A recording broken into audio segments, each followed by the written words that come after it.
ഓം സർവമംഗളമംഗല്യേ ശിവേ സർവാർത്ഥസാധികേ ശരണ്യേ ത്രയംബകേ ഗൗരി നാരായണി നമോസ്തുതേ. ഹരിതം TV ചാനലിലേക്ക് എല്ലാ പ്രേക്ഷകർക്കും സ്വാഗതം. ഇന്ന് വിചിന്തനം ചെയ്യുന്നത് വിഷു ഫലത്തെക്കുറിച്ചാണ്. അത് കാർത്തിക നക്ഷത്രക്കാരുടെ ഫലമാണ് ഇന്ന് പറയുന്നത്. 2026 ഏപ്രിൽ മാസം 14-ാം തീയതിയാണ് ഈ പ്രാവശ്യത്തെ വിഷു.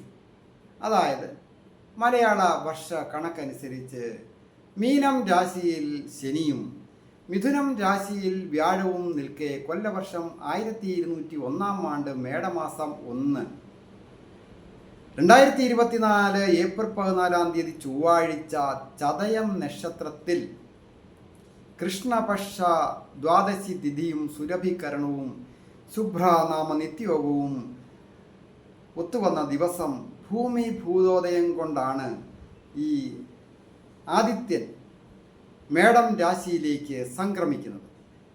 മീനം രാശിയിൽ നിൽക്കുന്ന ആദിത്യൻ മേടം രാശിയിലേക്ക് മാറുന്ന ആ സമയമാണ് ഞാൻ ഈ പറഞ്ഞത്. ഈ സമയത്തെ അടിസ്ഥാനമാക്കിയാണ് വിഷു ഫലം പറയുന്നത്. കാർത്തിക നക്ഷത്രക്കാരെ സംബന്ധിക്കുന്നിടത്തോളം വിഷു ഫലം വളരെയധികം അഭിവൃദ്ധികൾ കൊണ്ടെത്തി. എന്നാൽ ചില കാര്യങ്ങളെങ്കിലും വളരെ ജാഗ്രതയും ശ്രദ്ധയും ഒക്കെ ഈ വർഷം ആവശ്യമാണ്. വിഷു ഫലം എന്ന് പറയുന്നത് മറ്റ് ജാതക ഫലത്തെയോ ഗോചര ഫലത്തെയോ ഒന്നും അടിസ്ഥാനപ്പെടുത്തിയുള്ള കാര്യമല്ല. അത് മൊത്തത്തിൽ ഈ രവി സംക്രമം, രവി എന്ന് പറയുമ്പോൾ ആദിത്യൻ, അത് ഗ്രഹങ്ങളിൽ വച്ച് ഏറ്റവും ശക്തി കൂടിയ ഒരു ഗ്രഹമാണ്. സർവ ജീവജാലങ്ങൾക്കും ഊർജം നൽകുന്ന, അല്ലെങ്കിൽ ഓരോ വസ്തുക്കൾക്കും ആവശ്യം വേണ്ട പല വിധത്തിലുള്ള മൂലകങ്ങളും അങ്ങനെ നിരവധിയായ ഘടകങ്ങൾ സൂര്യരശ്മിയിലൂടെ നൽകുന്ന ഒരു ഗ്രഹമാണ് സൂര്യൻ. അങ്ങനെയുള്ള പവർഫുള്ളായിരിക്കുന്ന ഗ്രഹം ഏറ്റവും ബലവത്തായ രാശിയാണ് മേടം രാശി. അതിന് ഉച്ചരാശി എന്നാണ് പറയുന്നത്. ഈ ഉച്ചരാശിയിലേക്ക് പ്രവേശിക്കുന്ന സമയത്താണ് വിഷു നമ്മൾ ആഘോഷിക്കുന്നത്. ഈ പ്രാവശ്യത്തെ വിഷുവിന് ശേഷം വൃക്ഷലതാദികൾക്കും പക്ഷി മൃഗാദികൾക്കും ഒക്കെ വളരെ അഭിവൃദ്ധികരമാണ്. ലോകം മുഴുവൻ അങ്ങനെ പൊതുവെ നന്നായിരിക്കുന്ന ഒരു അഭിവൃദ്ധിയുള്ള കാലമാണ്. ധാരാളം മഴ ലഭിക്കുക, നല്ല കാലാവസ്ഥ ലഭിക്കുക, നദികളിലൊക്കെ ആവശ്യത്തിന് വെള്ളം ഉണ്ടാകുക, അന്തരീക്ഷത്തിലെ താപോർജ്ജവും അതുപോലെ തന്നെ തണുപ്പും ഒക്കെ വളരെ നിയന്ത്രിക്കപ്പെടുക, അങ്ങനെ പല കാര്യങ്ങൾ കൊണ്ടും നമ്മുടെ കേരളത്തിൽ പ്രത്യേകിച്ചും അനുഗ്രഹീതമാണ്. കാർത്തിക നക്ഷത്രക്കാർക്ക് ഈ സമയത്തെ അടിസ്ഥാനപ്പെടുത്തി നോക്കുമ്പോൾ ആരോഗ്യം പൊതുവെ തൃപ്തികരമായിരിക്കും. എന്നിരുന്നാലും ദുർബുദ്ധി മൂലം ഏതെങ്കിലും തരത്തിൽ ചില രോഗാവസ്ഥകൾ ഉണ്ടാകാം. അതായത് ആരോഗ്യത്തെ പരിഗണിക്കാതെ ഉള്ള ജോലി ചെയ്യുകയോ ഭക്ഷണകാര്യങ്ങളിൽ ശ്രദ്ധയില്ലാതെ വരികയോ മറ്റ് അനാവശ്യമായ കൂട്ടുകെട്ടുകളിലൊക്കെ ഏർപ്പെട്ട് ലഹരി പദാർത്ഥങ്ങൾ ഉപയോഗിക്കുക വഴിയോ അല്ലെങ്കിൽ ഏതെങ്കിലും കൊള്ളുകേലാത്ത ഭക്ഷണ പദാർത്ഥങ്ങൾ, അഭക്ഷ്യ വസ്തുക്കൾ എന്നാണ് പറയുന്നത്. ആധുനിക കാലഘട്ടത്തിൽ അഭക്ഷ്യ വസ്തുക്കൾ എന്നും, എന്നാൽ കലാകാലങ്ങളായിട്ട് അത് ചിലപ്പോൾ അത് കൈവിഷം എന്നുമൊക്കെ പറയാറുണ്ട്.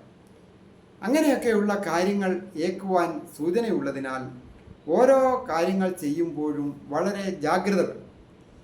ഏറ്റവും പ്രധാനം മനസ്സ് പോസിറ്റീവാക്കുക, ബുദ്ധി ശരിയായ രീതിയിൽ പ്രവർത്തിക്കുവാൻ ഒക്കെ വളരെ ആത്മീയമായ കാര്യങ്ങളിൽ ഏർപ്പെടുകയും ജപങ്ങളും ധ്യാനങ്ങളും ഒക്കെ മുടങ്ങാതെ ചെയ്യുക, ക്ഷേത്ര ദർശനം ചെയ്യുക, ഇതൊക്കെ വളരെ നല്ലതാണ്. ശത്രുക്കളൊക്കെ അകറ്റുന്നതിന്, ശത്രു ഒഴിവാകുന്നതിനും ദോഷങ്ങൾ മാറുന്നതിനും യന്ത്രധാരണങ്ങളും വളരെ നല്ലതാണ്. സുദർശന യന്ത്രമോ മറ്റ് രോഗാവസ്ഥകളൊക്കെ മാറുന്നതിന് ധന്വന്തരി യന്ത്രം, അങ്ങനെയുള്ള യന്ത്രങ്ങളൊക്കെ ധരിക്കുന്നത് വളരെ ദോഷങ്ങൾ മാറുകയും ആരോഗ്യം മെച്ചപ്പെടുകയും പ്രവൃത്തി രംഗങ്ങളിൽ വളരെ ഉന്മേഷവും ഉത്സാഹവും വന്നു ചേർന്ന് വിജയങ്ങൾ വന്നു ചേരുവാനും സാധിക്കും. വിദ്യാർത്ഥികളായിരിക്കുന്നവർക്ക് വിദ്യാവിജയത്തിനായിട്ട് ഉള്ള ഒരു വർഷം കൂടിയാണ് ഈ 2026 വിഷുവിന് ശേഷം കാണുന്നത്. പരീക്ഷയൊക്കെ പാസ്സാകുന്നതിനൊക്കെ യോഗമുണ്ട്. ദമ്പതികളായിട്ടുള്ളവർക്കും പൊതുവെ ഐശ്വര്യ സമ്പൂർണമായ കാലം. ഉല്ലാസയാത്ര പോകുന്നതിനോ പുണ്യസ്ഥലങ്ങൾ സന്ദർശിക്കുന്നതിനും ഉത്തമ സന്താനഭാഗ്യമൊക്കെ ദീർഘനാളുകളായിട്ട് വിവാഹം കഴിച്ചിട്ട് ഒരു സന്താനഭാഗ്യത്തിന് ആഗ്രഹിക്കുന്നവർക്ക് സന്താനഭാഗ്യം വന്നു ചേരുക. അതുപോലെ തന്നെ കടങ്ങളൊക്കെ വലിയ വലിയ കടങ്ങളൊക്കെ ഉണ്ടെങ്കിൽ ആ കടങ്ങളൊക്കെ വീടുന്നതിനുള്ള യോഗം ഉണ്ടാകുക. വിദ്യാർത്ഥികൾ ഇൻ്റർവ്യൂവിലൊക്കെ പങ്കെടുക്കുന്നവർ പഠനമൊക്കെ കഴിഞ്ഞ് ഇൻ്റർവ്യൂവിൽ പങ്കെടുക്കുന്നവർക്ക് ഇൻ്റർവ്യൂവിൽ പാസ്സായി നല്ല മാർക്കോടുകൂടി പാസ്സായി നല്ല ഉയർന്ന ശമ്പളത്തോടുകൂടിയ ജോലിയിൽ പ്രവേശിക്കുന്നതിനൊക്കെ സാധിക്കും. അത് സ്വന്തം നാട്ടിലും സ്വന്തം നാട് വിട്ടുമൊക്കെ നല്ല വിജയങ്ങൾ വന്നു ചേരുവാനായിട്ട് യോഗമുണ്ട്. ഏത് രംഗത്ത് തൊഴിൽ ചെയ്യുന്നവർക്കും ഒരു പുരോഗതി സ്വാഭാവികമാണ്. അത് സേവന രംഗമാണ് ഈ കാർത്തിക നക്ഷത്രക്കാർക്ക് കൂടുതൽ നല്ലത്. ഏതെങ്കിലും തരത്തിലുള്ള ഏജൻസികൾ അല്ലെങ്കിൽ ഏതെങ്കിലും തരത്തിലുള്ള ഒരു സംഘടനകൾ സേവന രംഗവുമായി ബന്ധപ്പെട്ട കാര്യങ്ങൾക്ക് നിർദ്ദേശം ചെയ്യുക, ഡയറക്റ്റ് ചെയ്യുക, അങ്ങനെയൊക്കെ ഉയർന്ന തസ്തികളിൽ ഇരിക്കുന്നവർക്ക് വളരെ അഭിവൃദ്ധികൾ സൂചകമാണ്. അത് ഗവൺമെൻറ് തലത്തിലും പ്രൈവറ്റ് തലത്തിലുമൊക്കെ ഉണ്ട് പല കാര്യങ്ങൾക്കും മാനേജ് ചെയ്യുക എന്നുള്ളത്. അത് അവർക്ക് കാർത്തിക നക്ഷത്രക്കാർക്ക് വളരെ അഭിവൃദ്ധികരമായിരിക്കുന്ന ഒരു വർഷമാണ് ഈ 2026 വിഷു മുതൽ അടുത്ത വിഷുവിന് അകം ഇങ്ങനെയുള്ള കാര്യങ്ങളൊക്കെ സാധിക്കും. പുതിയ വാഹനം വന്നു ചേരുക, പുതിയ ഗൃഹം വന്നു ചേരുക, ഗൃഹോപകരണങ്ങൾ വന്നു ചേരുക, നല്ല ബന്ധുക്കളെ കിട്ടുക, നല്ല സുഹൃത്തുക്കളെ കിട്ടുക, കുടുംബത്തിൽ നിന്നും ജീവിത പങ്കാളിയിൽ നിന്നുമൊക്കെ നല്ല അനുഭവങ്ങൾ, നല്ല സന്തോഷകരമായ കുടുംബജീവിതം നയിക്കുക, അങ്ങനെയുള്ള പല കാര്യങ്ങൾക്കും അഭിവൃദ്ധിയും ഒക്കെ വന്നു ചേരും. ഓരോരുത്തരുടെയും വ്യക്തിപരമായ കാര്യങ്ങൾ അറിയുവാൻ നേരിട്ട് വരികയോ ഫോൺ വിളിച്ച് ചോദിക്കുന്നതിനും അവസരമുണ്ടായിരിക്കുന്നതാണ്.